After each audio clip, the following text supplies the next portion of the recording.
Welcome, folks. I am Jaby Koay, joined by ACHARA KIRK. Hi, guys. We're looking at the trailer to Astra, starring Brad Pitt, Tommy Lee Jones, and Donald Sutherland. It's directed by James Gray. So, this is a space movie or a space-related film, and I'm always into those. So let's check this out. Here we go. What are you thinking about? I do what I do because of my dad. He was a hero. He gave his life for the pursuit of knowledge. Control, you getting that over?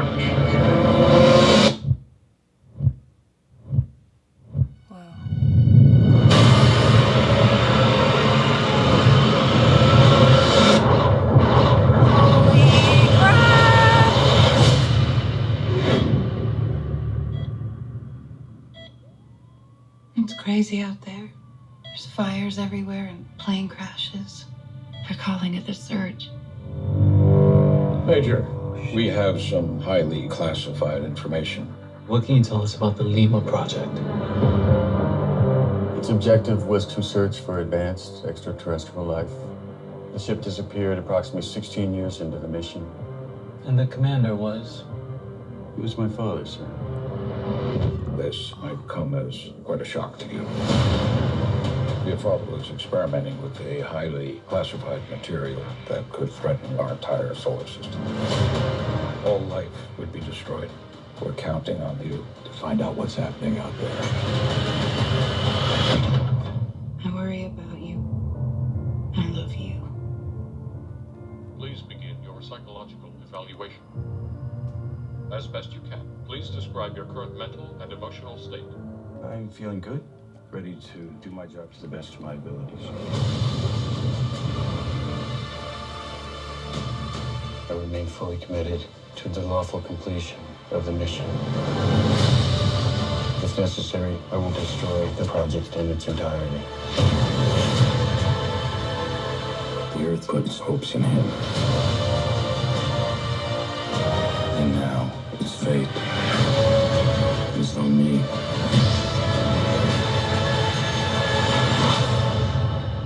We have a job to do. Are you ready? I'm ready.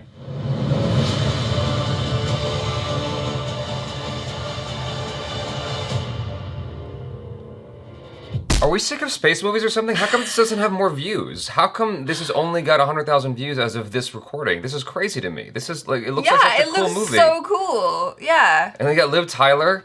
Call back to Armageddon, baby. Right. Like, As soon as I saw that shot, I was like, oh my gosh, I'm getting flashbacks to Armageddon straight away. I never want to close my eyes. I don't know the song. I just know some of it. I know the song, sadly, How's the it whole go? way through. How does it go? Or, I never want to close my no, eyes. I don't want to close I don't want to close my eyes. eyes. I don't want to miss a thing. I don't want to fall asleep because I miss you, babe. And I don't want to miss a thing. Oh my goodness. Yeah. Oh my goodness.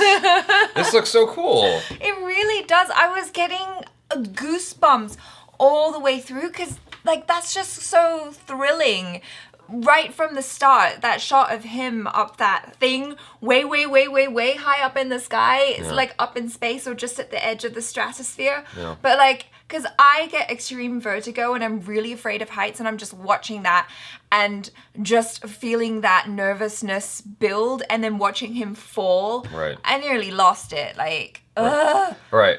I mean, I have to watch this because I just have to understand how any of this makes sense. Because like he falls from what's just above, like he's in what is it, high orbit or something, or low orbit? I forget what it's called. Yeah. I mix up the two. He's in low orbit because he's just above the Earth's atmosphere and falls like a Red Bull dive.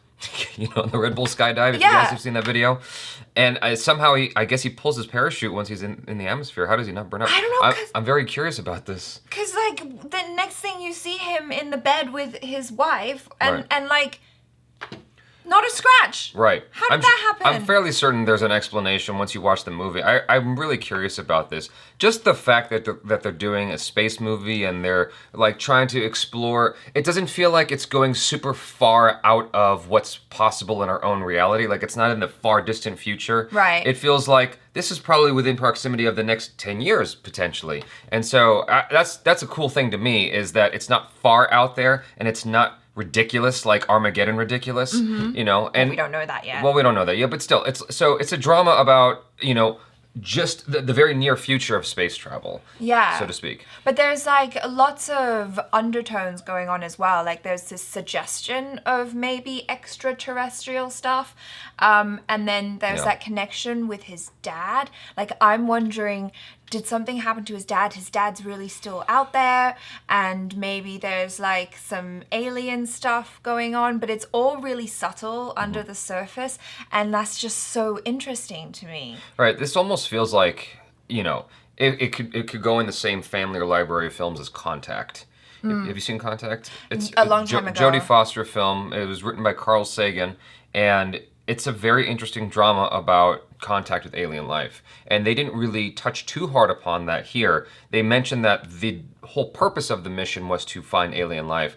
I imagine that there's going to be some kind of connection with Tommy Lee Jones coming across that alien life, and that's part of why he's never responded. And there's probably some reason why he had to stay away because he didn't want to bring the technology back to Earth or something to that effect. Yeah. There's all kinds of reasons there. I don't know if there's any kind of connection between that and the reason why the spaceship blew up. Or not the spaceship, but this satellite ladder thing in space, whatever that is. Yeah. The tower, you know.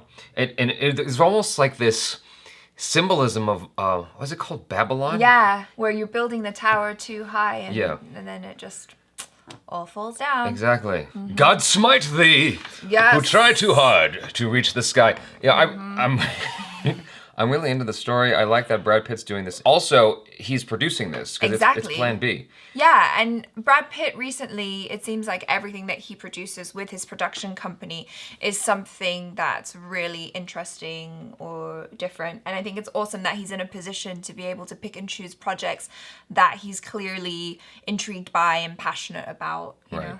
I do see the limitations of, because I'm imagining that this is a smaller budget for a space film, like it's a super ambitious project. So I do see some of the limitations of their budget, like in the green screen and the effects, but I don't care because the story seems so cool. Like the adventure that they're promising here seems so cool. Right. I have no idea how it makes any sense that Brad Pitt is going to somehow catch up to his dad who left 16 years ago, unless his dad stopped at some point in his space travels, because 16 years, that's a long time to be in space. Hey, like there's lots of loopholes, space-time continuum, I don't know, sci-fi stuff that could happen. Yeah, they didn't introduce any ideas in this commercial, at least, that are similar to Interstellar, like finding a wormhole and going through that to get to a different part of space.